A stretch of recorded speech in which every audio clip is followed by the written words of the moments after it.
لله نحمده ونستعينه ونستغفره ونعوذ بالله من شرور انفسنا ومن سيئات اعمالنا من يهده الله فلا مضل له ومن يضلل فلا هادي له واشهد ان لا اله الا الله وحده لا شريك له وان محمدا عبده ورسوله اما بعد يا ايها الذين امنوا اتقوا الله حق تقاته ولا تموتن الا وانتم مسلمون واتقوا الله الذي تساءلون به والارحام ان الله كان عليكم رقيبا اتقوا الله وقولوا قولا سديدا يصلح لكم اعمالكم يغفر لكم ذنوبكم ومن يطع الله ورسوله فقد فاز فوزا عظيما போற்றுகின்ற புகழனைத்திற்கும் சொந்தக்காரனாகிய எல்லாம் அல்ல அல்லாஹ்வின் சாந்தியும் சமாதானமும் அகிலத்தாருக்கெல்லாம் அறுபடையாக வந்த பெருமானார் நபிகள் நாயகம் ஸல்லல்லாஹு அலைஹி வஸல்லம் அவர்கள் மீதும் அவர்களுடைய குடும்பத்தார்கள் மீதும் அவர்களுடைய சொல் செயல் அங்கீகாரங்களை தங்களுடைய வாழ்வில் இரண்டாவதை பின்பற்றி வாழ்ந்து மறைந்த அந்த சத்திய சகாபாக்கள் மீதும் சஹாபிய பெற்றணிகள் மீதும் குறிப்பாக இந்த ஜுமாவை கேட்டுக் கொண்டிருக்கின்ற உங்கள் மீதும் என் மீதும் என்றென்றும் நின்று நிலவட்டமாக என கூறி பிரார்த்தித்த வண்ணம் அதை வைத்து வருகின்றேன். அன்பார்ந்த சகோதர சகோதரிகளே, இன்றைய ஜுமா தினத்திலே நான் எடுத்துக்கொண்ட தலைப்பு என்னவென்றால், மறுமை நாளில் அல்லாஹ்வுடைய உரையாடல் என்கின்ற அந்த தலைப்பின் கீழ் அந்த மறுமை நாளிலே மனிதர்களோடு அல்லாஹ் உரையாடுவது சம்பந்தமாகவும் அதன் மூலியமாக அல்லாஹ் சில மக்களுக்கு நன்மக்களுக்கு கொடுக்கின்ற நலமதுகள் சம்பந்தமாகவும் அதே போல அந்த மனிதர்களுக்கு சில மனிதர்களுக்கு கொடுக்கின்ற தீமையான விஷயங்கள் சம்பந்தமாகவும் தான் இந்த உரையிலே முழுக்க முழுக்க பார்க்க இருக்கின்றோம். இந்த உலகத்திலே முஸ்லிம்களாக வாழக்கூடிய நாம் நம்முடைய அடிப்படை நோக்கம் எதுவாக இருக்கிறது என்று பார்த்தால், அந்த மறுமை நாளிலே வெற்றி பெற வேண்டும் என்கின்ற அந்த ஒரு உன்னத நோக்கத்தோடு தான் இந்த உலகத்திலே நாம் எல்லாம் வாழ்ந்து கொண்டிருக்கின்றோம். அந்த மறுமை நாளிலே அல்லாஹ்வுடைய திருப்தி நமக்கு கிடைக்க வேண்டும், சொர்க்கத்தை அடைய வேண்டும் என்கின்ற அந்த உன்னத நோக்கத்தோடு தான் இந்த உலகத்திலே அதிகமான நல்ல அமல்களை நாம் செய்து கொண்டிருக்கின்றோம். இதை பற்றி அல்லாஹ் தன்னுடைய திருமறை குர்ஆனிலே ஒரு வசனத்திலே சொல்லி காட்டுகின்றான், வரில்வானுல் மினல்லாஹி அக்பர், அல்லாஹ்வுடைய திருப்தி தான் மிகப்பெரியது, தாலிகல் ஹுவல் ஃபௌசுல் அலீம், இதுவே உங்களுக்கு உண்டான மகத்தான வெற்றி என்று அல்லாஹ் தன்னுடைய திருமறையிலே சொல்லி காட்டுகின்றார். அப்ப இந்த உலகத்திலே நாம் செய்கின்ற அமல்களின் மூலியமாக நன்மைகளின் மூலியமாக அல்லாஹ்வுடைய திருப்தி என்பது மறுமையிலே கிடைக்கும். அந்த திருப்தி தான் மகத்தான வெற்றி என்று அல்லாஹ் தெள்ள தெளிவாக அந்த வசனத்திலே சொல்லி காட்டுகின்றார். அதே போல அல்லாஹ் தன்னுடைய திருமறை குர்ஆனிலே இன்னும் சில வசனங்களிலே இந்த உலகத்திலே நன்மைகளை செய்த அந்த நன்மக்களை பற்றி சில வசனங்களிலே பேசுகின்றார். அதில் சொல்லி காட்டும் பொழுது, அந்நாளில் சிலருடைய முகங்கள் எல்லாம் மலர்ச்சியுடையதாக இருக்கும், தமது உழைப்பிற்காக அந்த மறுமை நாளிலே அது திருப்தி கொள்ளக்கூடியதாக இருக்கும், அது உயர்ந்த சொர்க்கத்தில் இருக்கும் என்று அல்லாஹ் தன்னுடைய திருமறை குர்ஆனிலே சொல்லி காட்டுகின்றார். அப்ப இந்த உலகத்திலே அவர்கள் கொடுத்த அந்த தொழுகைக்காகவும் நோம்பிற்காகவும் கொடுத்த தான தர்மங்களுக்காகவும் ஜகாத்திற்காகவும் செய்த ஹஜ்ஜிற்காகவும் உம்ராவிற்காகவும் இப்படி நன்மையான காரியங்களுக்காக அந்த மறுமை நாளிலே அது முகம் மலர்ச்சி அடைந்ததாக இருக்கும். அது இந்த உலகத்தில் செய்த அந்த செயல்பாடுகளுக்காக அது திருப்தி கொள்ளும். இறுதியாக அல்லாஹ் அந்த வசனத்தில் சொல்லி காட்டுகின்றான், அது சொர்க்கத்திலே அந்த முகங்கள் இருக்கும் என்று அல்லாஹ் தன்னுடைய திருமறையின் மூலியமாக நன்மக்களை பற்றி அல்லாஹ் சொல்லி காட்டுகின்றார்.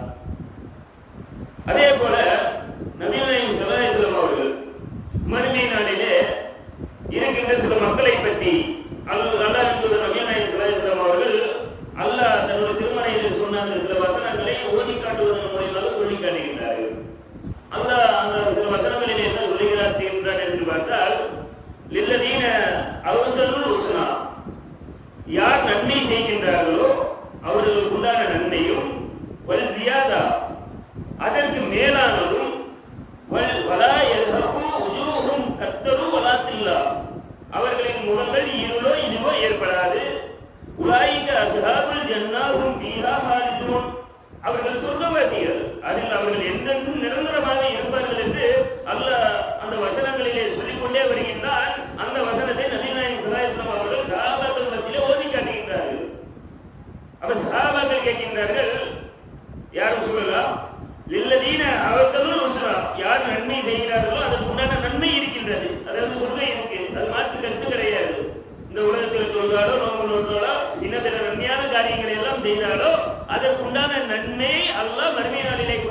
சொர்க்கத்தை கொடுக்கின்றார்.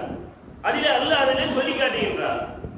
அடுத்த விஷயமாக நீங்கள் அந்த வசனத்தில் ஓதி காட்டியது வல் ஜியாதா, அதற்கு மேலானதும் இருக்கின்றது என்று சொல்லி காட்டினீர்களே, அந்த சொர்க்கத்தை விட மேலானது என்ன யா ரசூலுல்லாஹ் என்று அண்ணல பெருமானார் நபிகள் நாயகம் ஸல்லல்லாஹு அலைஹி வஸல்லம் அவர்களிடத்திலே சஹாபாக்கள் கேட்கின்றார்கள்.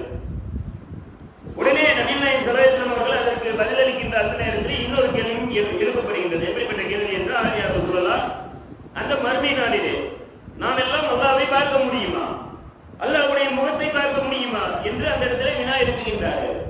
அப்ப இந்த இரண்டுக்கும் உண்டான விளக்கமாக நபிகள் நாயகம் ஸல்லல்லாஹு அலைஹி வஸல்லம் அவர்கள் பதிலளிக்கின்றார்கள். ஆம், முடியும். அந்த மறுமை நாளிலே நீங்கள் அல்லாஹ்வை பார்ப்பீர்கள். எப்படி பார்ப்பீர்கள் என்றால், மேகம் மறைக்காத சூரியனை போல, இரவு நேரத்தில் பிரகாசமாக தெரிகின்ற அந்த சந்திரனை போல. அப்ப முழு நிலவை நீங்க பாக்குறீங்க, எந்தும் மேகம் மறைக்காத சூரியனை பாக்குறீங்க. அந்த சூரியனை பார்ப்பதற்கும் சந்திரனை பார்ப்பதற்கும் உங்களுக்கு ஏதாவது இடையூறு இருக்கிறதா? எந்த இடையூறு இல்லாமல் பாக்குறீங்களா? அப்படி நீங்கள் அந்த மறுமை நாளிலே அல்லாஹ்வுடைய முகத்தை நீங்கள் பார்ப்பீர்கள் என்று அண்ணல பெருமானார் நபிகள் நாயகம் ஸல்லல்லாஹு அலைஹி வஸல்லம் அவர்கள் சொல்லி காட்டுகின்றார்கள். இந்த இரண்டுக்கும் உண்டான அந்த விஷயம் தான் அது வல் ஜியாதா. அதாவது அந்த சொர்க்கத்திற்கு மேலான அந்த விஷயத்திற்காகவும், அதே போல அல்லாஹ்வை பார்க்க முடியுமா அந்த கேள்விக்காகவும், இரண்டு கேள்விகளுக்கு உண்டான விஷயம் தான் நாம் மறுமை நாளிலே அல்லாஹ்வை பார்க்க முடியும். அது சொர்க்கத்தை விட மேலானதாக இருக்கின்றது என்கின்ற அந்த கருத்து பட அந்த விஷயத்தை நபிகள் நாயகம் ஸல்லல்லாஹு அலைஹி வஸல்லம் அவர்கள் சொல்லிவிட்டு, மறுமை நாளிலே அல்லாஹ் உரையாடுகின்ற விஷயங்களை நீண்ட நெடிய ஒரு விஷயமாக நபிகள் நாயகம் ஸல்லல்லாஹு அலைஹி வஸல்லம் அவர்கள் அந்த செய்தியோடு பதிவு செய்கின்றார்கள். நீங்கள் அல்லாஹ்வை பார்ப்பீர்கள் என்று சொல்லிவிட்டு, மறுமை நாளிலே அல்லாஹ் ஒரு சிறப்பு அழைப்பாரையிலே, அதாவது மலக்குமாரை வைத்து அந்த மனிதர்களுக்கு மத்தியில் பேச சொல்வானாமா. அந்த மலக்குமார் அழைப்பார். எப்படிப்பட்ட அழைப்பை அழைப்பார் என்றால், இந்த உலகத்திலே நீங்கள் எதையெல்லாம் வணங்கிக் கொண்டிருந்தீர்களோ அதற்கு பின்னாடி செல்லுங்கள். சூரியனை வணங்கிக் கொண்டிருந்த சூரியனுக்கு பின்னாடியும், சந்திரனை வணங்கிக் கொண்டிருந்த சந்திரனுக்கு பின்னாடியும், இப்படி எதையெல்லாம் வணங்கிக் கொண்டிருந்தீர்களோ அதற்கு பின்னாடி சொல்லுங்கள் என்று அந்த சிறப்பு அழைப்பாளர் மலக்குமார் அந்த இடத்துல வந்து சொல்லி காட்டுவாராமா. மன்தான 60 சம்ஸ், சூரியனை வணங்கிக் கொண்டவர் சூரியனுக்கு பின்னாடி செல்வார். மன்கான 70 கமர், சந்திரனை வணங்கிக் கொண்டிருந்தவர் சந்திரனுக்கு பின்னாடி செல்வார். மன்கான 70 ஹைரல்லாஹி மினல் அஸ்னா வல்லன்சா, அல்லாஹ் அல்லாத சிலைகளை வணங்கிக் கொண்டிருந்தவர்கள், அல்லாஹ் அல்லாத அம்புகளை வணங்கிக் கொண்டிருந்தவர்கள், இப்படியாக அவர்கள் எல்லாம் அந்த சூரியனுக்கு பின்னாடியும் சந்திரனுக்கு பின்னாடியும், நட்சத்திரத்தை வணங்கிக் கொண்டார்கள் நட்சத்திரத்திற்கு பின்னாடியும், சிலைகளை வணங்கிக் கொண்டார்கள் சிலைகளுக்கு பின்னாடியும், அம்புகளை வணங்கிக் கொண்டிருந்தார்கள் அந்த அம்புகளுக்கு பின்னாடியும், இந்த உலகத்தில் எந்த மிருகங்களை எல்லாம் வணங்கிக் கொண்டிருந்தாரோ அந்த மிருகங்களுக்கு பின்னாடி எல்லாம் செல்லுமாறு அந்த இடத்துல கட்டளையிடப்படும். கட்டளையிட்ட உடனே சூரியனை வணங்கிக் கொண்டவர் சூரியனுக்கு பின்னாடி செல்வார், சந்திரனை வணங்கிக் கொண்ட சந்திரனுக்கு பின்னாடி செல்வார். இறுதியாக அந்த சூரியனும் சந்திரனும் அந்த நட்சத்திரமும் எங்கு கொண்டு போய் அந்த மனிதர்களை சேர்க்கும் என்றால், இறுதியாக அவர்களை நரகத்திலே கொண்டு போய் அது சேர்த்து விடும் என்று அந்த இடத்துல அண்ணல பெருமானார் நபிகள் நாயகம் ஸல்லல்லாஹு அலைஹி வஸல்லம் அவர்கள் சொல்லி காட்டுகின்றார்கள். இப்படியாக இந்த உலகத்திலே அல்லாஹ்வுக்கு இணை வைத்துக் கொண்டிருந்த, அல்லாஹ்வை மறுத்து வாழ்ந்து கொண்டிருந்த எல்லா நபர்களையும் அல்லாஹ் நரகத்திலே போட்டு விடுகின்றான். இறுதியாக அல்லாஹ் பேசுகின்றான். இதற்கு அடுத்தபடியாகவும் அல்லாஹ் பேசுகின்றான். என்ன பேசுகிறான் என்றால், மன் குந்தும் தஅபுதூன், யாரை பார்த்து பேசுகிறான் என்றால், அங்கு சில மக்கள் இருப்பார்கள். சிலைகளை வணங்கி கொண்டிருந்த சூரியனை வணங்கி நட்சத்திரத்தை வணங்கி எல்லாம் நரகத்தில் வந்துட்டாங்க. இன்னும் சில மக்களை அல்லாஹ் அந்த மகசர் மைதானத்தில் வைத்திருக்கின்றார். அந்த மக்கள் யார் என்று பார்த்தால், ஒரு சில மக்கள் யூத மக்களும் கிறிஸ்துவ மக்களும், இன்னும் சில மக்களும், அதாவது எல்லாத்தையும் வணங்கி கொண்டு போயிட்டாங்க. அடுத்தது யூதர்கள் மிச்சம் இருக்கிறார்கள், கிறிஸ்தவர்கள் மிச்சம் இருக்கின்றார்கள், அதே போல இன்னும் சில மக்கள் மிச்சம் இருக்கின்றார்கள். அந்த மக்களை பார்த்து அல்லாஹ் கேட்கின்றான், மன் குந்தம் தஅபுதூன், நீங்கள் யாரை வணங்கிக் கொண்டிருந்தீர்கள்? அந்த இடத்துல சொல்லி காட்டுவார் உசைர் இப்னு அர்தா. யூதர்கள் சொல்லி காட்டுவார்கள், உசைர் இப்னு அர்தா, நாங்கள் அல்லாஹ்வுடைய மகனாக இருக்கக்கூடிய உசைரை வணங்கிக் கொண்டிருந்தோம். அல்லது திருமறை குர்ஆனிலே சொல்லி காட்டுகின்றார். அந்த யூதர்கள் யாரை வணங்கிக் கொண்டிருந்தார்கள் என்றால், இவர்கள் என்னுடைய மகன் என்று சொல்லுகின்ற அந்த ஒரு பெயரை சொல்லி உசைரை வணங்கிக் கொண்டிருந்தார்கள் என்று அல்ல தன்னுடைய திருமறை குர்ஆனிலே சொல்லி காட்டுகின்றார். அப்படி அந்த உசைரை நாங்கள் வணங்கிக் கொண்டிருந்தோம் என்று அந்த யூதர்கள் அல்லாஹ்விடத்தில் சொல்லி காட்டுவார்கள். அல்லாஹ் அந்த மனிதர்களை பார்த்து கேட்பானாமா, என்னப்பா அநியாயமா, அநியாயத்தை சொல்றீங்க, புரிய வைக்கிறீங்களாப்பா? அல்லாஹ்வாகிய எனக்கு எந்த மனைவியும் கிடையாது, எந்த மக்களும் கிடையாது என்று அல்லாஹ் அந்த மக்களை பார்த்து பேசிவிட்டு அந்த மக்களிடத்தில் மறுபடியும் கேட்பாராம், உங்களுக்கு என்ன வேண்டும்? உடனே அந்த யூதர்கள் சொல்லி காட்டுவார்கள், யா அல்லாஹ், எங்களுக்கு தாகம் இருக்கிறது யா அல்லாஹ், எங்களுக்கு தண்ணீர் வேண்டும் யா அல்லாஹ் என்று அந்த இடத்துல அவர்கள் சொல்லி காட்டுவார்கள். உடனே அல்லாஹ் அந்த மனிதர்களை பார்த்து யூதர்களை பார்த்து சொல்லி காட்டுவான், அதோ தெரிகிறது பார் தண்ணீர். காணல் நீரை பார்த்து அல்லாஹ் சொல்லி காட்டுவான். அந்த மக்கள் எல்லாம் அந்த காணல் நீரை நோக்கி புறப்படுவார்கள். புறப்பட்டு விட்ட பின்பாக நெருங்கி பார்த்து தெரியும் அது காணல் நீர், நீர் கிடையாது.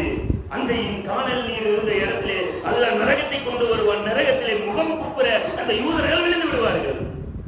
மறுபடியும் கிறிஸ்தவ மக்களை பார்த்து அல்லாஹ் கேட்பான், மண் குந்தம் தரவதும், நீங்கள் யாரையப்பா வணங்கிக் கொண்டிருந்தீர்கள்? அவர்கள் சொல்லி காட்டுவார்கள், ஈசா இப்னு அல்லாஹ், அல்லாஹ்வுடைய மகனாக இருக்கக்கூடிய ஈசாவை வணங்கிக் கொண்டிருந்தோம்.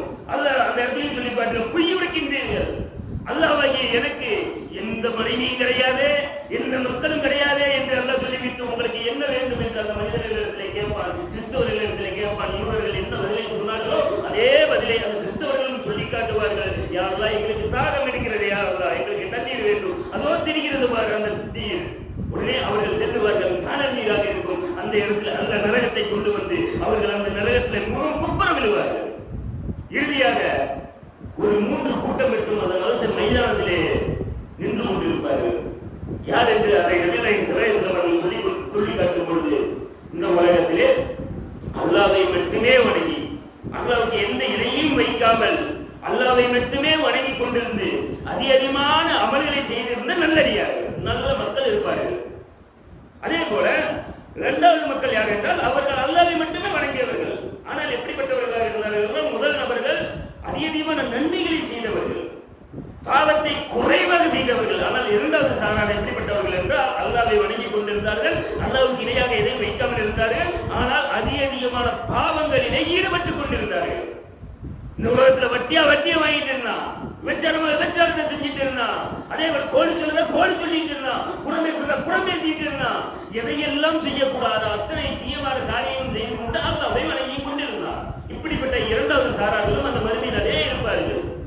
3வது யார் என்று பார்த்தால் நயவஞ்சக கூட்டமும் அந்த மறுமையினாலே 3வது சாரார்களாக முஸ்லிம் என்கின்ற பெயரிலே வாழ்ந்து இருந்த நயவஞ்சக கூட்டமும் அந்த மறுமையினாலே நிறுத்தப்படும். அந்த மனிதர்களை எல்லாம் பார்த்து அல்லாஹ் கேட்பான், மனிதர்கள் போனாங்களா இல்லையா? சூரியனுக்கு பின்னாடி போனாங்க, சந்திரனுக்கு பின்னாடி போனாங்க, நட்சத்திரத்துக்கு பின்னாடி போனாங்க, சிலைகளுக்கு பின்னாடி போனாங்க, அம்புகளுக்கு பின்னாடி போனாங்க. இப்படியாக ஒவ்வொன்றுக்கு பின்னாடி சில மக்கள் போனார்கள். நீங்கள் ஏன் அவர்களுக்கு பின்னால் செல்லவில்லை என்று அல்லாஹ் அந்த மனிதர்களை பார்த்து கேட்ட உடனேயே அந்த மனிதர்கள் சொல்லி காட்டுவார்கள், யாரெல்லாம் இந்த பூமியில நாங்கள் வாழ்கின்ற அந்த நேரத்தில் எங்களுக்கு தேவை இருந்தது. யாரெல்லாம் எப்படிப்பட்ட தேவைகள் என்றால், எங்களுக்கு பொருளாதார தேவை இருந்தது, உறவுகளை பலப்படுத்துகின்ற அந்த தேவைகள் இருந்தது. அதே போல எல்லா அதிகார தேவை, கல்வி தேவை, உயர் பதவியில் இருக்கின்ற தேவை, இப்படியாக அதிகமான தேவைகள் இருக்கின்ற அந்த நேரத்திலும் கூட அந்த மனிதர்களோடு நாங்கள் இறங்கி இருந்தால் எங்களுக்கு பொருளாதாரம் கிடைச்சிருக்கும், பதவி கிடைச்சிருக்கும், இன்னும் பிற அந்தஸ்துகள் எல்லாம் கிடைச்சிருக்கும். யாரெல்லாம் அந்த காலகட்டத்திலும் கூட நாங்கள் அவர்களுக்கு பின்னாடி செல்லவில்லை. இப்பொழுது அவர்களுக்கு பின்னாடி சென்றால் எங்களுக்கு எதுவும் கிடைக்காது. இப்பொழுதுதான் நாங்கள் அந்த மனிதர்களுக்கு பின்னாடி செல்லுவோம் என்று அல்லாஹ்விடத்திலே அந்த மனிதர்கள் எல்லாம் பேசுவார்கள்.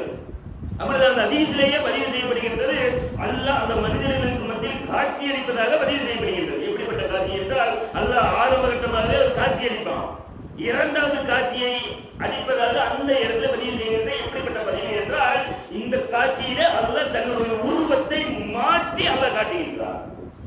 தன்னுடைய உண்மையான உருவத்தில் அல்லாமல் உருவத்தை மாற்றி, அந்த ஹதீஸ்ல அப்படிதான் பதிவு செய்யப்படுகின்றது. உருவத்தை மாற்றி காட்டிய உடனேயே நான் தான் உங்களுடைய இறைவன் என்று அந்த இடத்திலே மக்கள் மத்தியிலே அல்லாஹ் பேசுவார். உடனே அந்த மனிதர்கள் எல்லாம் எங்களுடைய இறைவன் நீ கிடையாது என்று அந்த இடத்துல சொல்லுவார்கள். ஏன் சொல்லுவார்கள் என்று அந்த ஹதீஸுக்கு விளக்கம் கொடுக்கும் போது, முன்னதாகவே அல்லாஹ் அந்த மக்களுக்கு தன்னுடைய உருவத்தை காட்டுகின்றான். 2வது முறையாக வேறு உருவத்தை காட்டும் போது, மாற்று உருவத்தை காட்டும் போது அந்த மக்கள் எல்லாம் என்னுடைய இறைவன் நீ அல்ல என்று அந்த இடத்துல பதிவு செய்கின்றார்கள். அல்லாஹ்விடத்திலே பாதுகாப்பு தெரிகின்றார்கள். உடனே அல்லாஹ் அந்த மனிதர்கள் இடத்துல பேசுகின்றான், உங்களுக்கும் அந்த அல்லாஹ்வுக்கும் உண்டான தொடர்பு தான் என்ன என்று அந்த இடத்துல கேட்கின்றான். எப்படி அடையாளம் கண்டுகொள்வீர்கள்? உடனே அந்த மக்கள் எல்லாம் அல்லாஹ்விடத்திலே பேசுகின்றார்கள், எங்களுடைய ரப்பாகிய அல்லாஹ்வை நாங்கள் பார்த்தால் அல்லாஹ் தன்னுடைய கண்டைக்காலை காட்டிவிட்டால் நாங்கள் சரிதாவிலே விழுந்து விடுவோம் என்று அந்த இடத்துல பதிவு செய்கின்றார்கள். உடனே அல்லாஹ் தன்னுடைய கண்டைக்காலை அந்த மக்களுக்கு மக்கள் எல்லாம் சஜிதாவிலே விழுந்து விடுகின்றார்கள். அந்த 3 நபர்களை சொன்னமா இல்லையா? அல்லாஹ்வை மட்டுமே வணங்கி கொண்டிருந்து நன்மைகள் அதிகமாக செய்த அந்த நன்மக்கள், அல்லாஹ்வை மட்டுமே வணங்கி கொண்டிருந்த பாவங்களை செய்த அந்த சில பாவிகள், அதே போல நயவஞ்சகத்தனமாக இந்த உலகத்திலே அல்லாஹ்வை வணங்கி கொண்டிருந்து தான் முஸ்லிம் என்று அல்லாஹ் இந்த உலகத்திற்காக அடையாளம் காட்டிக் கொண்டிருந்த, அல்லாஹ்வுக்காக தொழுகாமல் இந்த உலகத்திற்காக தொழுகை தொழுவுடன் அந்த மக்கள், இத்தனை மக்களும் அல்லாஹ்வுக்காக சஜிதாவை செய்து விடுகின்றனர். ஆனால் அந்த 2 மக்கள் மட்டும்தான் சஜிதாவை விட முடியும். அந்த 3வதாக நயவஞ்சக கூட்டத்தை நம்ம சொன்னமா இல்லையா? அவர்களால் சஜிதாவை செய்ய முடியாது. நபிகள் நாயகம் ஸல்லல்லாஹு அலைஹி வஸல்லம் அவர்கள் சொல்லி காட்டுகின்றார்கள். ஏன் அவர்களால் சஜிதா செய்ய முடியாது என்றால், இந்த உலகத்தில் நயவஞ்சகத்தனமாக இருந்தான். அல்லாஹ்வுக்காக நான் தொழுகல, பிற மக்கள் இடத்தில் தொழுகையாளி என்று காட்டிக் கொள்வதற்காக அவன் தொழுது கொண்டிருந்தான். பிற மக்களிலே நான் நோன்புகாளி என்று காட்டிக் கொள்வதற்காக நோன்பு வைத்துக் கொண்டிருந்தான். நான் பிற மக்களுக்கு இடத்திலே நான் தான தர்மங்கள் செய்கின்ற ஒரு முஸ்லீம் என்று இந்த உலகத்திலே அடையாளம் காட்டுவதற்காக தான தர்மங்களை செய்து கொண்டிருந்தான். அப்படிப்பட்ட மக்கள் அந்த மறுமை நாளிலே அல்லாஹ்வுக்கு சஜ்தா செய்ய முற்படுவார்கள். சஜ்தா செய்ய முடியாது. அந்த மக்களையும் அல்லாஹ் எடுத்து நரகத்திலே போட்டு விடுகிறான். இப்படி எல்லாத்தையும் பிரிந்து பண்ணிட்டான். இப்படி இருக்கிறது யார் என்று பார்த்தால், நன்மைகளை செய்த நன்மக்கள் இருக்கின்றார்கள், அல்லாஹ்வை மட்டுமே வணங்கி கொண்டிருந்து. அதே போல அல்லாஹ்வை மட்டுமே வணங்கி கொண்டிருந்து பாவங்களை செய்த பாவிகள் இருக்கின்றார்கள். இப்பொழுதுதான் அல்லாஹ் சொர்க்கத்திற்கு அனுப்பக்கூடிய வேலைகளை அல்லாஹ் செய்கின்றார். எப்படிப்பட்ட வேலைகள் என்றால், அந்த நரகத்தை அல்லாஹ் கொண்டு வந்து நிறுத்துகின்றார். நரகம் கொண்டு வந்து நிறுத்தப்படுகின்றது. விசாரணையின் போதே அந்த நரகத்தை நிறுத்தி விடுவான். நரகத்தை முன்னாடி நிறுத்தி கொண்டுதான் அல்லாஹ் விசாரணையை ஆரம்பிப்பான். அந்த நரகத்திற்கு மேலாக அல்லாஹ் சொர்க்கத்திற்கு செல்வதற்குண்டான பாலத்தை அல்லாஹ் ஏற்படுத்துகின்றான். அந்த பாலத்தை கடந்தால் மட்டும்தான் சொர்க்கத்திற்கு செல்ல முடியும். இது நபிகள் நாயகம் ஸல்லல்லாஹு அலைஹி வஸல்லம் அவர்கள் பதிவு செய்யும் போது, அந்த பாலம் எப்படிப்பட்ட பாலம் என்றால், வழுக்குகின்ற பாலம், சறுக்குகின்ற பாலம், 2 இருபுறமும் இருவாளான கொக்கியில் இருக்கின்ற பாலம், அகன்ற நீண்ட முற்கள் இருக்கின்ற அந்த பாலம். இப்படிப்பட்ட அந்த பாலத்துடைய நீளம் எவ்வளவு என்று அல்லாஹ்வை தவிர யாருக்கும் தெரியாது என்று நபிகள் நாயகம் ஸல்லல்லாஹு அலைஹி வஸல்லம் அவர்கள் சொல்லிவிட்டு அந்த பாலத்தை கடப்பார்கள். அந்த மக்கள் எல்லாம் பாலத்தை கடப்பதற்கு எப்படி கடப்பார்கள் என்றால், இந்த உலகத்திலே நடுநிசி நேரத்திலே ஒரு மனிதன் பயணமாக வேண்டும் என்றால், நடுநிசி நேரம், எந்த லைட் இல்லாத காலம் வைங்க, என்ன நமக்கு ஒரு வெளிச்சம் இருந்தா மட்டும்தான் பயணிக்க முடியும். ஒரு தீபந்தம் வேணுமா இல்லையா? அந்த தீபந்தத்தில் முன்ன வெளிச்சம் வேணுமா இல்லையா? அல்லது இந்த காலத்தில் இருக்கக்கூடியவங்களுக்கு நடுநிசி நேரத்துல வெளிச்சம் டார்ச் லைட்டை போட்டுட்டு அப்படி நம்ம பயணம் செய்வோமா இல்லையா? இப்படியாக ஒரு வெளிச்சம் இருந்தால் தான் நம்ம பயணத்தை மேற்கொள்ள முடியும் நடுநிசி நேரத்தில். அப்படிப்பட்ட வெளிச்சங்கள் அந்த மறுமை நாளிலே அந்த பாலத்தை கடப்பதற்காக அந்த மக்களுக்கு கொடுக்கப்படும். எப்படி கொடுக்கப்படும் என்றால், ஒரு சில மக்களுக்கு முகது வரையுடைய அளவிற்கு வெளிச்சம் கொடுக்கப்படும். இன்னும் சில மக்களுக்கு பேரிச்ச மரத்துடைய அளவிலே வெளிச்சம் கொடுக்கப்படும். இன்னும் சில மக்களுக்கு கட்டைகளுடைய அளவிலே வெளிச்சம் கொடுக்கப்படும். ஏன் இவ்வளவு மாற்றங்கள் என்றால், அதிகப்படியான நன்மைகளை இந்த உலகத்தில் செய்திருந்தால் அதிகப்படியான வெளிச்சங்கள் அந்த மனிதர்களுக்கு கொடுக்கப்படும். அதைவிட குறைவாக செய்திருந்தால் அளவையே குறைவான வெளிச்சங்கள் அந்த மனிதர்களுக்கு கொடுக்கப்படும். இப்படியாக இந்த உலகத்திலே அவர்கள் செய்த நன்மைகளுக்கு ஏற்றவாறு வெளிச்சங்கள் மறுமை நாளிலே மஹ்ஷர் மைதானத்திலே அந்த பாலத்தை கடப்பதற்குண்டான வெளிச்சமாக கொடுக்கப்படும். அதே போல இன்னும் சில மக்கள் அந்த வெளிச்சத்தை கொடுத்து அந்த மக்கள் எல்லாம் எப்படி பாலத்தை கடப்பார்கள் என்றால், நபிகள் நாயகம் ஸல்லல்லாஹு அலைஹி வஸல்லம் அவர்கள் சொல்லி காட்டுகின்றார்கள், கண்ணிமிக்கின்ற நேரத்திலே சில மக்கள் பாலத்தை கடப்பார்கள். கண்ணிமிக்கின்ற நேரத்திலே கடப்பார்கள். இன்னும் சில மக்கள் மின்னல் வெட்டுகின்ற அந்த நேரத்திலே பாலத்தை கடப்பார்கள். இன்னும் சில மக்கள் மேகம் கடக்கின்ற அந்த நேரத்திலே பாலத்தை கடப்பார்கள். இன்னும் சில மக்கள் காற்று வீசுகின்ற அந்த வேகத்திலே அந்த பாலத்தை கடப்பார்கள். இன்னும் சில மக்கள் நட்சத்திரம் வகைகின்ற அந்த வேகத்திலே பாலத்தை கடப்பார்கள். இன்னும் சில மக்கள் குதிரை ஓடுகின்ற அந்த வேகத்திலே பாலத்தை கடப்பார்கள். சில மக்கள் ஓடிய பாலத்தை கடப்பார்கள். சில மக்கள் நடந்தே பாலத்தை கடப்பார்கள். சில மக்கள் தவழ்ந்து பாலத்தை கடப்பார்கள். ஏன் இப்படிப்பட்ட மாற்றங்கள் என்றால், இந்த உலகத்துல நம்மளெல்லாம் என்ன நினைச்சிட்டு இருக்கிறோம்? நினைக்கின்ற நினைப்பெல்லாம், நான் தொழுதால் அல்லாஹ்வை மட்டுமே வணங்கி கொண்டிருந்தால், நோன்பு நோற்றால், நான் சின்ன அமல்களை செய்தால் நான் சொர்க்கத்தை அடைந்து விடலாம். எப்படி அடைய முடியும்? நரகத்தை அடைந்து சொர்க்கத்தை அடைவோம். அதிகப்படியான தீமைகளை நாம் செய்திருந்தால் நேரடியாக நம்ம சொர்க்கத்தை அடைய முடியுமா என்று பார்த்தால் நேரடியாக சொர்க்கத்தை அடைய முடியாது. அதிகப்படியான நன்மைகளை நாம் செய்திருந்தால் மட்டும்தான் நேரடியாக சொர்க்கத்தை அடைய முடியும். இப்படியாக அந்த நாம் செய்த அமலுக்கு ஏற்றவாறு வேகத்தில் சில மக்கள் எல்லாம் கடப்பார்கள். கிடைக்கின்ற அந்த நேரத்தில் தான் இருபுறமும் அல்ல எதை நியமிக்கின்றான் என்றால் உறவுகளையும் அமானிதங்களையும் அல்ல அதற்கு இருபுறமும் கொண்டு வந்து நிறுத்துகின்றான். அந்த உறவுகளும் இரத்த உறவுகளும் இந்த உலகத்திலே நாம் பேணிக்காத்த அந்த அமானிதங்களும் இரண்டும் இருபுறமும் இருந்து கொண்டு அந்த மனிதனை எப்படியாவது சொர்க்கத்துக்குள் அனுப்பிடணும் என்பது பாடுபட்டு கொண்டு இருக்குமா? அப்ப இந்த உலகத்தில் எத்தனை இரத்த உறவுகளை நாம் முடித்துக் கொண்டு வாழ்ந்திருக்கின்றோம். நமக்கு அந்த இடத்துல அந்த உதவி கிடைக்குமா என்று பார்த்தா வந்து அப்படிப்பட்ட உதவிகள் கிடைக்காது. இந்த உலகத்தில் இரத்த உறவுகளை பேணிக்கொண்டு வாழ்ந்தால் அந்த உறவுகள் அந்த மறுமையினாலே அந்த காலத்துடைய இருபுறமும் வந்து நம்மளை அந்த சொர்க்கத்தை அடைவதற்குண்டான வழியாக அது நின்று போராடி நம்ம சொர்க்கத்தை அடைவதற்குண்டான வேலையை அதை செய்து கொண்டிருக்கும் என்று அந்த பெருமான நபிகள் நாயகம் ஸல்லல்லாஹு அலைஹி வஸல்லம் அவர்கள் பதிவு செய்கின்றார்கள். அது மட்டுமல்லாமல் இந்த உலகத்தில் நம்ம பேணி காத்தமா இல்லையா அமானிதம், நமக்கு கொடுக்கப்பட்ட அந்த பொறுப்புகள் என்பது அமானிதம். நம்ம வீட்டில் இருக்கக்கூடிய ஒரு குடும்ப தலைவராக இருக்கிறேன்னா அது ஒரு அமானிதமான ஒரு பொறுப்பு. என்னுடைய மனைவியை பார்க்கணும், என்னுடைய மக்களை பார்க்கணும், என்னுடைய குடும்பத்தை பார்க்கணும், அது ஒரு பொறுப்பு அமானிதம். நம்மளிடத்தில் பொருளாதாரம் கொடுக்கப்படுகின்றது, அது ஒரு அமானிதம். எத்தனை நபர்கள் நமக்கு கொடுக்கப்பட்ட அந்த பொறுப்புகளை அமானிதம் என்று தெரிந்திருந்தும் கூட அதை பேணாதவர்களாக இந்த உலகத்தில் வாழ்ந்து கொண்டிருக்கின்றோம். அமானிதமாக கொடுக்கப்பட்ட பொருளாதாரத்தை எத்தனை பேர் ஏமாற்றிக் கொண்டு இந்த உலகத்தில் பிற மக்களுக்கு அநியாயங்களை செய்து கொண்டிருக்கின்றோம்.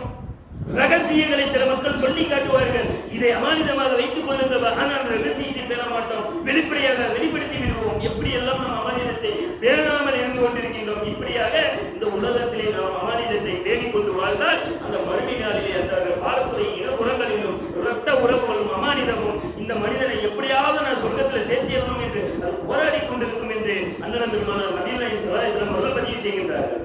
இன்னும் சொல்லும் பொழுது அந்த பாலத்தை கடந்து மக்கள் சொர்க்கத்துக்கு செல்வார்கள். எப்படி செல்வார்கள் என்றால் சில மக்கள் எல்லாம் எந்த ஒரு காயமும் இல்லாமல் அந்த கொட்டி அவர்களை அமலுக்கு ஏற்றவாறு குறைவான அமல்களை செய்திருந்தால் அந்த கொட்டி காலை பிடிச்சி இழுத்து நிறைய தரம் கொடுக்கும். இன்னும் சில மக்களுடைய காலை பிடிக்க இருக்கும், காயங்களோடு தப்பிப்பார்கள். இதை பற்றி நபிகள் நாயகம் ஸல்லல்லாஹு அலைஹி வஸல்லம் சொல்லி காட்டுகின்றார்கள். சில மக்கள் அந்த பாலத்தை கடக்கும் போது எந்தவித காயமும் இல்லாமல் அந்த பாலத்தை கடந்து சொர்க்கத்துக்கு சென்று விடுவார்கள். இன்னும் சில மக்கள் காயத்தோடு காயம் பட்டு அடிபட்டு எப்படியோ தப்பிச்சோம் பொழைச்சோண்டு அந்த சொர்க்கத்தை அடைந்து விடுவார்கள். இன்னும் சில மக்கள் அந்த நன்மக்கள் நல்லாவே வணங்கி கொண்டிருந்தவர்கள் தான். ஆனால் செய்த அந்த குறைவான நன்மையின் காரணத்தினால அந்த பாலத்தை கடக்க முற்படும் பொழுது அந்த கொட்டிகள் அவர்களுடைய காலை பிடித்து இழுத்து நரகத்திலே போட்டுவிடும் என்று அண்ணல் பெருமானார் நபிகள் நாயகம் ஸல்லல்லாஹு அலைஹி வஸல்லம் அவர்கள் அந்த மறுமையில் நடக்கின்ற நிகழ்வுகளாக அந்த இடத்துல பதிவு செய்கின்றார்கள். இப்படியாக சில மக்கள் சொர்க்கத்துக்கும் போயிடுறாங்க, ஏற்கனவே நரகத்துக்கு சில மக்கள் போயிட்டாங்க. இந்த பாலத்தை கடக்கும்போது சில மக்கள் நரகத்திலே விழுந்துடுறாங்க. சொர்க்கத்தில் போன மக்கள் அல்லாஹ்விடத்தில் உரையாடுகின்றார்கள். எப்படிப்பட்ட உரையாடல் என்றால் அவர்கள் சொர்க்கத்தில் வந்துட்டாங்க, வந்துவிட்ட பின்பாக அல்லாஹ்விடத்தில் முறையிடுகின்றார்கள், யா அல்லாஹ் எங்களோடு தொழுது கொண்டிருந்த சில மக்கள், எங்களோடு நோன்பு நோட்டு கொண்டிருந்த சில மக்கள், எங்களோடு நல்ல அமல்களிலே ஈடுபட்டுக் கொண்டிருந்த அந்த நன்மக்கள் அவர்கள் எல்லாம் நரகத்திலே விழுந்து விட்டார்கள், யா அல்லாஹ் பாலத்தை கடக்கும் பொழுது அவர்களை காப்பாற்றுவாயாக என்று அந்த சொர்க்கவாசிகள் அல்லாஹ்விடத்தில் முறையிடுவார்கள்.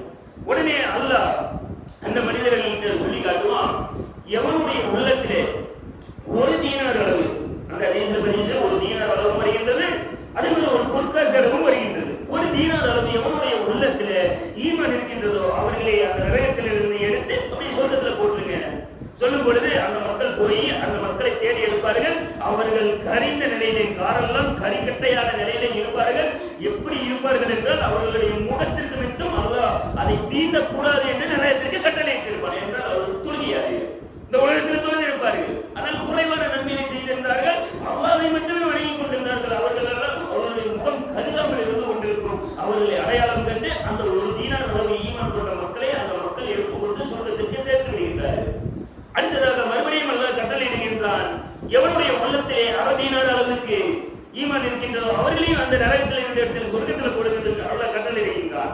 மறுபடியும் அல்லாஹ் கட்டளையிடுகின்றான், எவனுடைய உள்ளத்திலே கடுகளவு ஈமான் இருக்கின்றதோ அவர்களை அந்த நரகத்தில் இருந்த சொர்க்கத்தில் போடுகின்றன என்று அல்லாஹ் கட்டளையிடுவான். இறுதியாக எல்லா பரிந்துரையும் முடிந்துவிட்டது. அந்த மறுமை நாளிலே என்னென்ன பரிந்துரை எல்லாம் இருந்ததோ, மலக்குமார்களுடைய பரிந்துரையா, குர்ஆனுடைய பரிந்துரையா, நபிமார்களுடைய பரிந்துரையா, நல்ல நன்மக்களுடைய பரிந்துரையா, இப்படி எல்லா பரிந்துரைகளும் முடிந்துவிட்ட பின்பாக அல்லாஹ் பேசுவான், எல்லா பரிந்துரைகளும் முடிந்துவிட்டது. இனி மீதம் இருக்கின்ற பரிந்துரை என்னுடைய பரிந்துரை மட்டும்தான் என்று அல்லாஹ் இந்த இடத்துல சொல்லிவிட்டு நரகத்துல கையை விடுவான். அங்க நரகத்துல சில மக்களை அல்லாஹ் எடுப்பான். அந்த மக்களை அல்லாஹ் என்ன செய்வானா, மாவுல் ஹயாத் என்று சொல்லக்கூடிய ஒரு ஜீவ நதியில அந்த மக்களை போட்டு விடுவான். கரிக்கட்டைகளாக இருப்பார்கள், குரு தெரியாமல் இருப்பார்கள். அப்படிப்பட்ட மக்கள் மாவுல் ஹயாத் என்கின்ற அந்த நதியில போட்டுவிட்ட பின்பாக சேற்றில் முளைக்கின்ற விதை பயிரை போல அவர்கள் ஃப்ரெஷ்ஷா முளைப்பார்கள் என்று அண்ணன் பெருமானார் நபி ஸல்லல்லாஹு அவர்கள் சொல்லி காட்டுகின்றார்கள். அப்பொழுது அல்லாஹ் என்ன செய்கிறார் என்றால் அவர்களுடைய கழுத்துல ஒண்ணு மாட்டி விடுறான். நரகத்திலிருந்து வெளியேறியவர்கள் என்று அவர்களுடைய கழுத்துல முத்திரையிட்டு விட்ட பின்பாக அவர்கள் சொர்க்கத்திலே அனுப்பப்படுகின்றார்கள் என்று அண்ணன் பெருமானார் நபி ஸல்லல்லாஹு அவர்கள் இத்தனை விஷயங்களும் அந்த மறுமை நாளில் நடக்கின்ற உரையாடல் சம்பந்தமாகவும் நன்மை தீமை சம்பந்தமாகவும் பதிவு செய்கின்றார்கள். அடுத்தபடியாக இன்னொரு ஹதீஸை பதிவு செய்யும்போது நம்ம ஏற்கனவே பார்த்திருந்தோம். இல்லதீன அவசரம் ருசுனா, யார் நன்மை செய்கிறார்களோ அவர்களுக்கு உண்டான நன்மையும் வல்சியாதா, அதை விட அதிகமானதையும், அதை விட அதிகமானது அல்லாஹ்வை பார்க்கின்ற அந்த விஷயம் தான் என்பதை ஏற்கனவே பதிவு செய்த சொர்க்கத்தை விட மேலானது. அதை பதிவு செய்கின்ற விஷயமாக இன்னொரு ஹதீஸிலே பதிவு செய்யப்படுகின்றது. அல்லாஹ் சொர்க்கவாசிகளை பார்த்து கூப்பிடுவான். சொர்க்கவாசிகளே என்று அழைத்த உடனே அந்த மக்கள் எல்லாம் யாரா சொல்லி யாரா, நாங்கள் உங்களுடைய கட்டளையை செய்வதற்காக காத்துக் கொண்டிருக்கின்றோம் யாரா என்று அந்த சொர்க்கவாசிகள் எல்லாம் அந்த இடத்துல ஆஜராகி விடுவார்கள். ஆஜராகிவிட்ட பின்பாக அல்லாஹ் அந்த மனிதர்களை பார்த்து கேட்பாராமா, எப்படிப்பட்ட வார்த்தையை சொல்லி கேட்பாராமா, நான் சொர்க்கத்தை தந்துட்டேன், இதை விட உங்களுக்கு அதிகமானதை நான் ஏற்படுத்தி தரட்டுமா என்று அல்லாஹ் கேட்பாராமா. உங்களுக்கு ஏதாச்சும் அதிகப்படுத்தி தரட்டுமா என்று கேட்ட உடனே அந்த மக்கள் எல்லாம் சொல்லி காட்டுவாங்க, அல்லாஹ் எங்களுடைய முகத்தை வெண்மையாக்கி வச்சிருக்கிறையா, அல்லாஹ் நரகத்திலிருந்து திருப்பி சொர்க்கத்துக்குள்ள எங்களை அனுப்பியிருக்கிறையா, அல்லாஹ் சொர்க்கத்துல எல்லா வசதிகளையும் ஏற்படுத்தி தந்திருக்கிறையா, அல்லாஹ் இதை விட எங்களுக்கு வேறு சிறப்பு வேணுமையா, என்ன சிறப்பு இருக்கிறதா, இதற்கு மேலான ஒரு விஷயம் இருக்கிறதா என்று அந்த இடத்துல சொர்க்கவாசிகள் அல்லாஹ் இடத்துல கேட்பார்கள். உடனே அல்லாஹ் அந்த இடத்துல பதிவு செய்வான், இருக்கிறது என்று சொல்லிவிட்டு அல்லாஹ் அந்த இடத்துல நான் உங்கள் மீது திருப்தி கொண்டு விட்டேன், சொர்க்கவாசிகளிடத்துல சொல்லுவான், நான் உங்கள் மீது திருப்தி கொண்டு விட்டேன். இனி எந்த காலகட்டத்திலும் நீங்கள் இந்த சொர்க்கத்திலே இந்த செயல்களை செய்தால், இந்த செயல்களுக்காக நான் உங்கள் மீது எந்த காலகட்டத்திலும் நான் கோபப்படவே மாட்டேன் என்று அல்லாஹ் அந்த சொர்க்கவாசிகளிடத்துல சொல்லி காட்டுவானாம். என்ன செயல் வேணாலும் செஞ்சுக்கலாம், அந்த இடத்துல நான் உங்களை பார்த்து கோபப்படவே மாட்டேன், எங்கள் முழு திருப்தியும் நான் அடைந்து விட்டேன் என்று அல்லாஹ் தங்களுடைய உருவத்தை அந்த மக்களுக்கு மத்தியிலே காட்டுவான். திரையை அகற்றி காட்டுவான். காட்டிவிட்ட பின்பாக அல்லாஹ்வை பார்த்த அந்த சந்தோஷத்தில் அந்த மக்கள் எல்லாம் இந்த சொர்க்கத்தை விட மேலதிகமானது அல்லாஹ்வுடைய திருப்தியாச்சு, அல்லாஹ்வுடைய முகமாச்சு, இதற்கு மேலதிகமான ஒரு விஷயம் வேண்டுமா என்று சொர்க்கத்திற்கு செல்ல மறுத்து அந்த இடத்திலேயே அந்த மனிதர்கள் இருந்து விடுவார்கள் என்று அண்ணல் பெருமானார் நபிகள் ஸல்லல்லாஹு அவர்கள் பதிவு செய்கின்றார்கள். அவர்கள் ஜியாதா என்றால் அந்த சொர்க்கத்தை விட மேல் அதிகமான ஒரு விஷயம் இருக்கிறது என்றால் அந்த மறுமையிலே அல்லாஹ்வுடைய திருப்தி தான் அந்த சொர்க்கத்தை விட மேலதிகமானதாக இருக்கின்றது. அதே போல அல்லாஹ்வுடைய முகத்தை பார்க்கின்ற அந்த நிலைதான் அந்த சொர்க்கத்தை விட மேலதிகமானதாக இருக்கின்றது. அப்படிப்பட்ட அந்த சொர்க்கத்தை அடையக்கூடிய நன்மக்களாக அல்லாஹ் உங்களை என்னை மாற்றல் புரிவானாக என கூறினார். தவணம் எனது முதல் உரையை பேசுகிறேன்.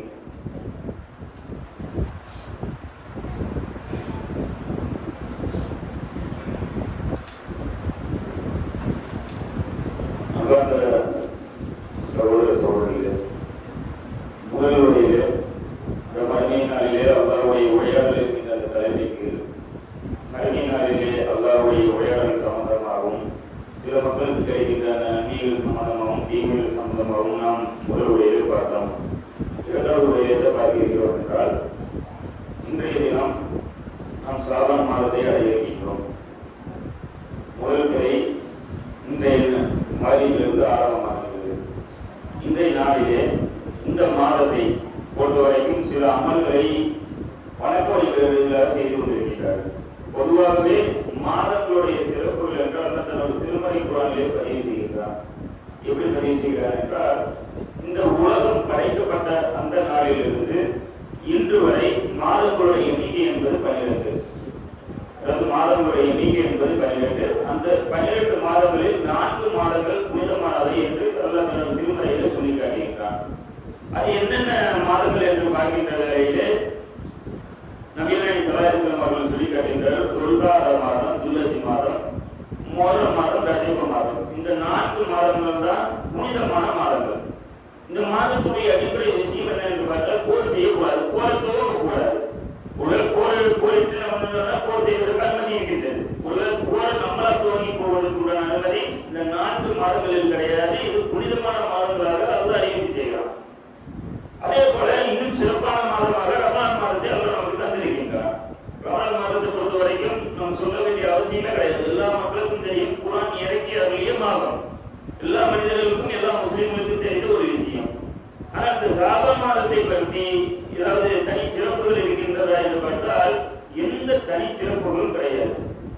இதுல இருந்து சில மக்கள் எப்படி கொண்டு செல்கிறார்கள் என்று பார்த்தால், ஷாபான் மாதத்துடைய 5வது நாளில், அது பராத்துடைய இரவு. அந்த இரவுல சில வணக்க வழிபாடுகளை செய்ய வேண்டும் என்று சில பராத் இரவுல சில வணக்க வழிபாடுகளை செய்கின்றார்கள். எப்படிப்பட்ட வணக்க வழிபாடுகள் என்றால், அன்றைய பராத் இரவு அன்னைக்கு கறி வாங்கி சமைப்பாங்க, பாத்தியா ஓடுவாங்க, மாலை நேரத்தில் ரொட்டி சுட்டு வீடு வீடாக கொண்டு போய் கொடுப்பாங்க, உலகத்தை சுட்டு பாத்தியா ஓடுவாங்க.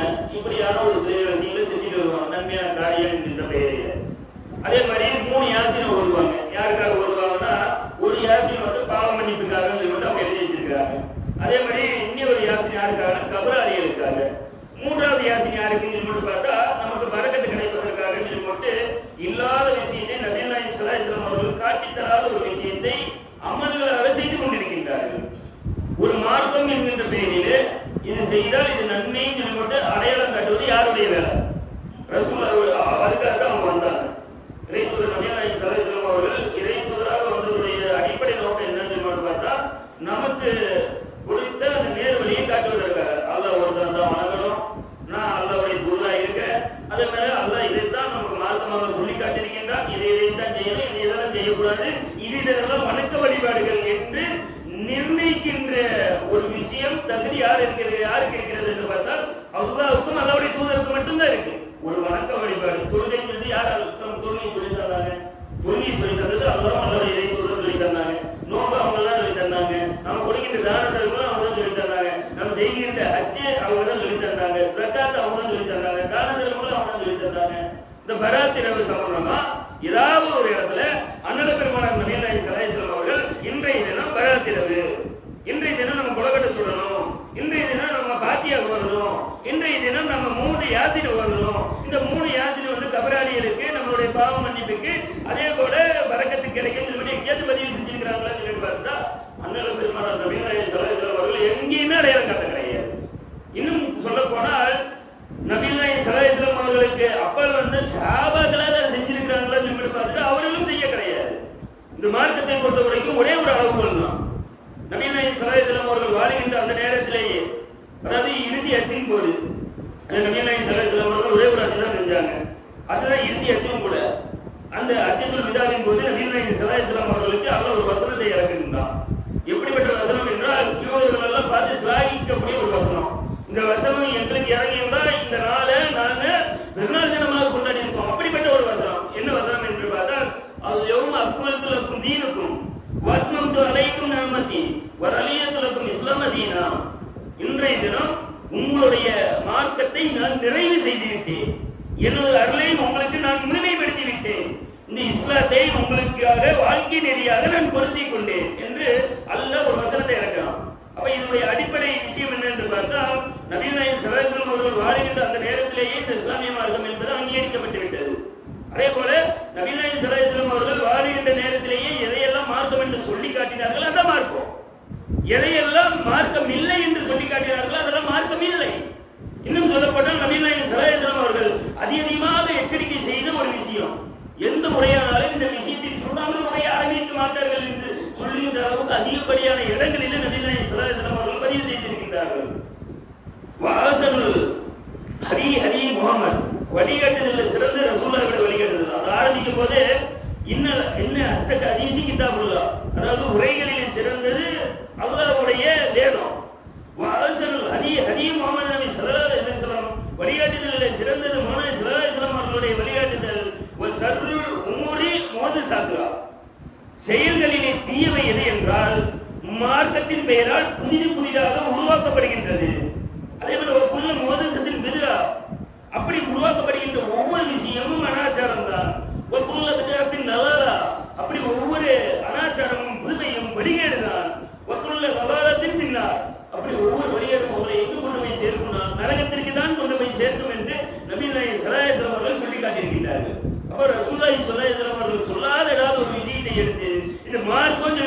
செய்துவிட்டார். பராத் இரவை எங்கேயும் நபி நாயகம் ஸல்லல்லாஹு அலைஹி வஸல்லம் அவர்கள் மார்க்கத்தில் இருப்பதாக ஒரு அமலாக ஒரு வணக்க வழிபாடாக எங்கேயுமே சொல்லி காட்டுவது கிடையாது. அப்படிப்பட்ட ஒரு விஷயத்தை நாம் அமலாக செய்தால் அந்த புதுமை எல்லாம் நம்ம நரகத்துக்கு தான் கொண்டு போய் சேர்க்கும். நாம் செல்லுகின்ற இடம் அமல்களின் மூலமாக சொர்க்கத்தை தான் நாம் அடைய வேண்டும். மாறாக இது அமல் என்று சொல்லிவிட்டு ரசூலுல்லாஹி ஸல்லல்லாஹு அலைஹி வஸல்லம் அவர்கள் சொல்லாத விஷயத்தை செய்து நம் நரகத்தை அடையக்கூடிய மக்களாக ஆகிவிடக்கூடாது. நபி நாயகம் ஸல்லல்லாஹு அலைஹி வஸல்லம் அவர்கள் ஒரு இடத்துல பதிவு செய்கின்றார்கள், நம் அனுமதி இல்லாமல் ஒரு அமலை அவர்கள் செய்தால் அது ரத்து செய்யப்படும் என்று நபி நாயகம் ஸல்லல்லாஹு அலைஹி வஸல்லம் அவர்கள் பதிவு செய்கின்றார்கள். அதன் அடிப்படையில் நாம் வாழ்கின்ற நேரத்தில் எதையெல்லாம் வணக்க வழிபாடுகளாக சொல்லி தந்தார்களோ அந்த வணக்க வழிபாடுகளை மட்டும் வணக்க வழிபாடுகளாக செய்யக்கூடிய நன்மக்களாக அல்லாஹ் உங்களையும் என்னையும் ஆக்கி அருள் புரிவாராக. எனக்கு உரையை முடிவு செய்கின்றேன். வாய்தான அல்ஹம்துலில்லாஹி ரப்பில் ஆலமீன்.